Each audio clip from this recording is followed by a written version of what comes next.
ഖുതുബ നടക്കുമ്പോഴേ ഒരു കാര്യം പറയാം, ഇവിടെ പള്ളിയിലുണ്ടോ എന്ന് എനിക്കറിയില്ല. സാധാരണ ഖുതുബ നടക്കുമ്പോൾ ഇമാം മെമ്പർമ കയറേണ്ട ഒരു ബക്കറ്റ് കൊടുത്തയക്കല്.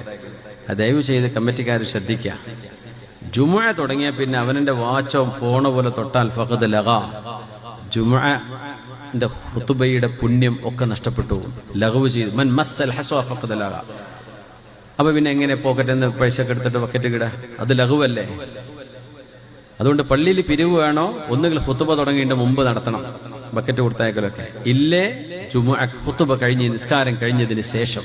ഖുതുബ നടക്കുന്നിടയ്ക്ക് ഈ ബക്കറ്റ് കൊടുത്തു വിടാൻ പാടില്ല. നമ്മുടെ ഖുതുബയെ അത് ബാധിക്കും.